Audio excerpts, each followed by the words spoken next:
and I want to welcome you to part 3 of what Jesus says about relationships. Are you frustrated with a relationship, or there might be several of them that's just like they're just stressing you out?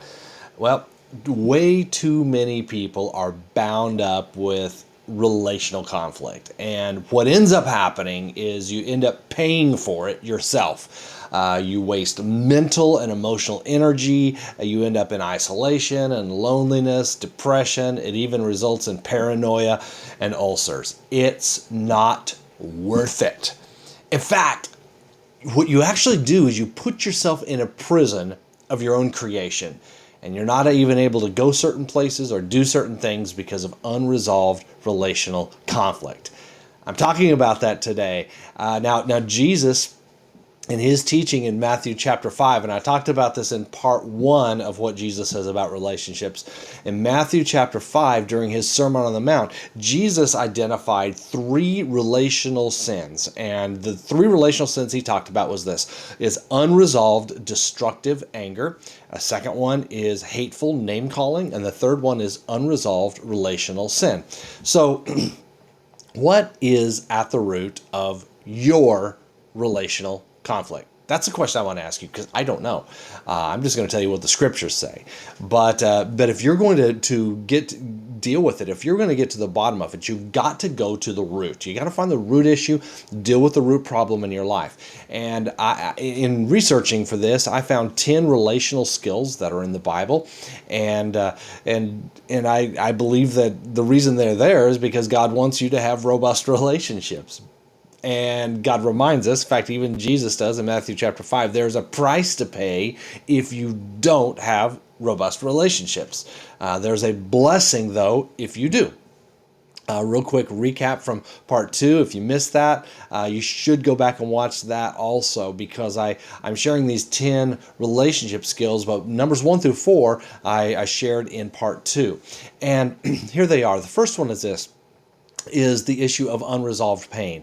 And that's when you just have to refuse to act out due to unresolved pain. You're not going to act out anymore. So that's one of the relationship skills. It deals with the root issue of unresolved pain. The second one deals with the root issue of having a negative attitude. And I talked about how to choose your attitude. The third one has to do with dealing with the root issue of living in your past. And that's where I talk to you about how to remember that the past is the past. That's why they call it the past. You've got to move forward. And the fourth root issue is speaking before thinking. So I talked last time about how to use your words wisely. All of that's in part 2. But today I want to move in, and I want to get the remainder of these 6 knocked out today. So I want to talk about a root issue of relationships that some of you may be struggling with, and that is a lack of faith or no faith at all. You just have no faith to believe that anything can change. Well, this is fundamental Christianity, really, and I'll call this relationship skill number 5. Here it is. Jot this down. Relationship skill number 5 is believe in what seems impossible, because God is the God of the impossible. You have to believe. Just believe. With that bad relationship, you need to stop saying if this happens and if that happens. You just need to start saying, I will by the grace of God. You need to stop saying it's impossible and start saying this. Luke 1:37 says, nothing is impossible with God. Luke 1:37, nothing is impossible with God. You need to say it out loud. You need to memorize it. Write it down with the name of that relationship there. Nothing is impossible with God. That one is simple. That's relationship skill number 5. The root problem there is no faith. Now, another root problem that you may be dealing with, you could possibly be struggling with blaming others. Now, if that's the case, relationship skill number 6 is this: refuse to play the blame game. Because when you blame other people, you extend the differences between yourself and the other person. And what that ends up doing is that ends up poisoning the relationship. So when you blame yourself, which could be the case with you, what you're doing is you're multiplying your own guilt. When you blame God, you're cutting yourself off from your own true source of power. Blame never affirms. Blame always assaults. Blame cannot restore. Blame only wounds. Blame never solves It always complicates things. Blame doesn't unite. Blame always separates. Blame never smiles. Blame frowns and is angry. Blame never forgives. In fact, it rejects. Blame never builds, it only destroys. And until you develop the attitude that overcomes adversity and you stop blaming yourself, you stop blaming your parents, you stop blaming your team lead or your boss, you stop blaming that political official or your spouse, you stop blaming God, you stop blaming your neighbor. Until you do that, you'll never live another happy day.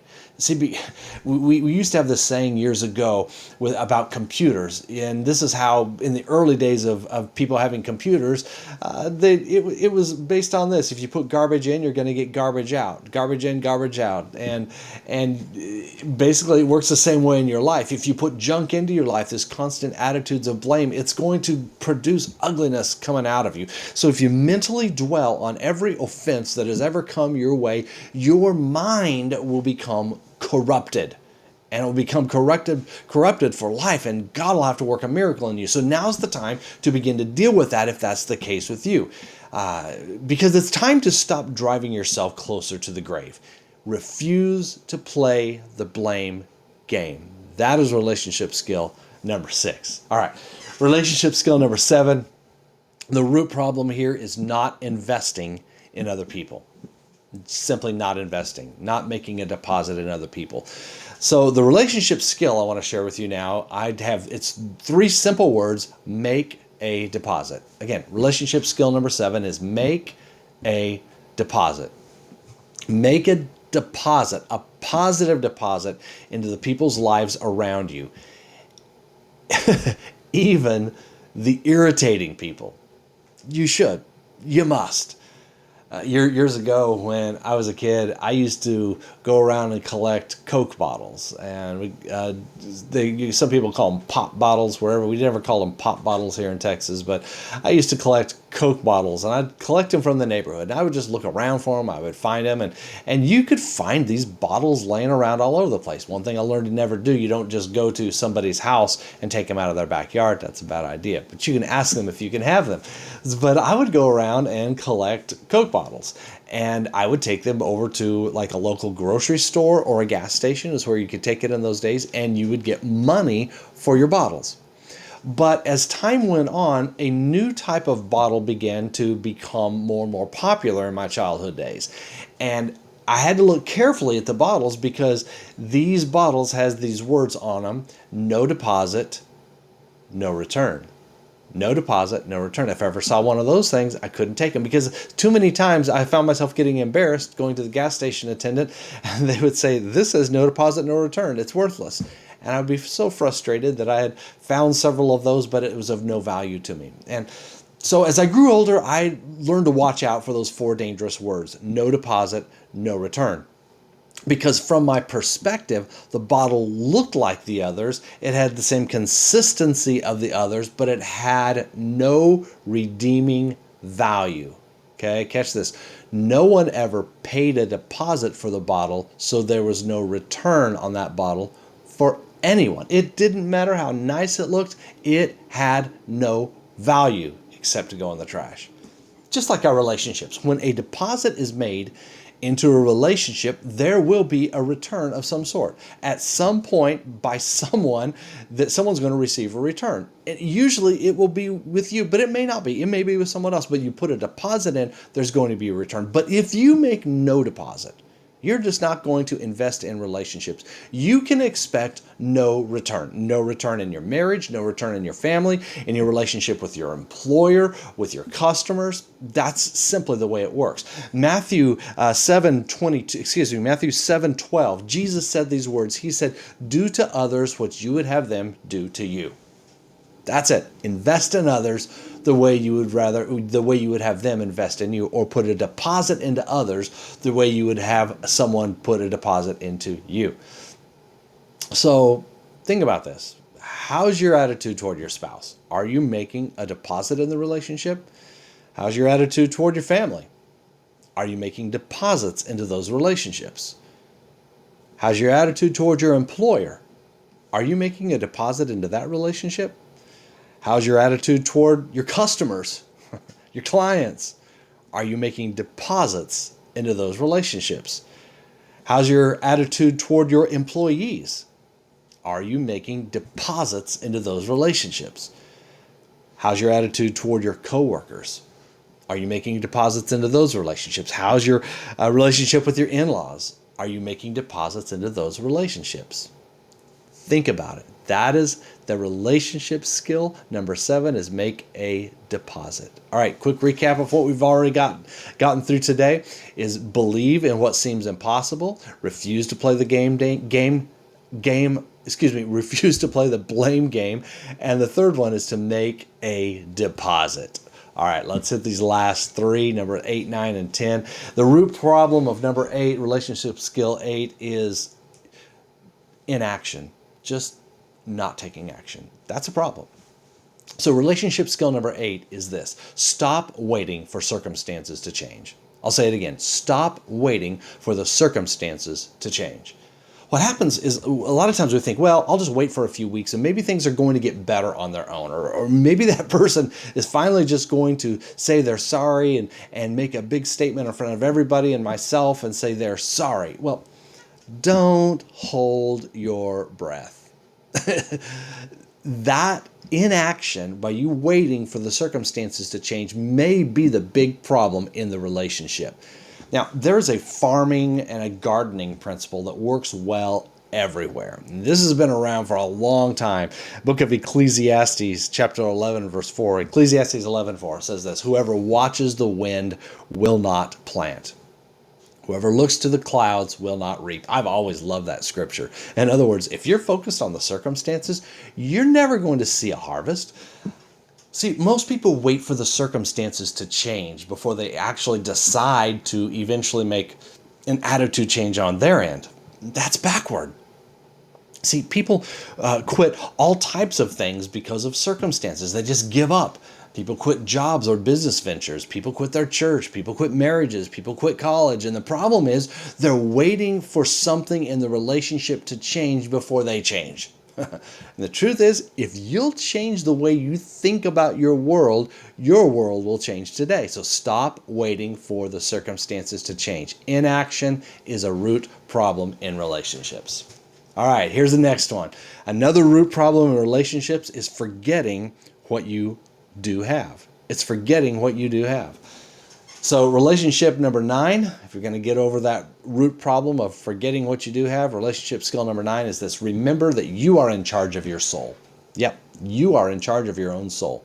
You possess a kingdom of unlimited resources. It's your soul, it's your mind, your will, your emotions, and you have the choice to have a healthy soul. No one can affect that unless you let them. So that means having a healthy mind, healthy emotions. You and you alone determine your destiny by the choice of your attitudes. The Apostle Paul said this in Ephesians 4:31. Ephesians 4:31 and 32. He says, get rid of all bitterness and rage and anger, brawling and slander, along with every form of malice. Be kind and compassionate to one another, forgiving one another, just as Christ forgave you. Oh, I love that scripture, Ephesians 4:31, 32. That right there is how to have a healthy soul in a nutshell. You see, your kingdom of unlimited resources is your mind, your will, and your emotions, and it's all under your own control. You determine how healthy you are. Which leads me to the final root problem that I see in so many relationships, and that is resentment and unforgiveness. Resentment and unforgiveness. So, relationship skill number 10 is one simple word. It's the word forgive. Forgiveness is the most powerful tool in creating healthy relationships. A simple action has powerful ramifications. Forgive. The person may already be dead, but just say, I forgive you. I forgive. And you may have to repeat it every day. You may have to wake up each day and say, I forgive whatever, this person. I forgive them. Regardless of what they did to you, I forgive them. Colossians chapter 3 verse 13 says it well. It says, "Bear with each other and forgive whatever grievances you have against one another. Forgive as the Lord forgave you." All right, well, we actually have 10 positive declarations of faith that I can pull out of this now, because I've gone through these 10 relationship skills, but I like to switch things around and make them positive declarations of faith. So I'm going to say each one of these, and I'll say it once, say it a second time, and you should just say it the second time with me. Repeat it with me out loud. Just say it out loud. Most likely nobody's around you. Whisper it, but at least get it out of your mouth, all right? Here they are. The first one: I refuse to act out due to unresolved pain. Say it. I refuse to act out due to unresolved pain. Next, I will choose my attitude. Now say it. I will choose my attitude. Next, I will remember that the past is the past. Will you say that with me? I will remember that the past is the past. Next is, I will use my words wisely. Say it with me. I will use my words wisely. And next, these are the ones that I shared with you today. I will believe in what seems impossible. That's faith, all right? Say it with me. I will believe in what seems impossible. The next one is, I will refuse to play the blame game. Come on, say it. I refuse to play the blame game. And the next one, I will make a deposit. Come on, say it. I will make a deposit. The next one, I will stop waiting for circumstances to change. You can say that. I will stop waiting for circumstances to change. And finally, the next one, actually there are two more here, but the next one, the ninth one is, I will remember that I am in charge of my own soul. That's your mind, your will, and your emotions. Say it with me. I will remember that I am in charge of my own soul. And finally, I will forgive. I will forgive. You may need to rewind that and even listen to that. Write those down. Put these 10 positive declarations in front of you and watch what God will begin to do in your life. Now, one more time, before I leave, I want us to just be reminded of these words of the Apostle Paul, found in Philippians chapter 3, verse 13. He says, "One thing I do, forgetting what is behind and straining toward what is ahead." There's new life ahead of you. There are new relationships ahead of you. There's new enjoyment of God's wonderful world ahead of you. Put the past behind you, and it's time to move forward.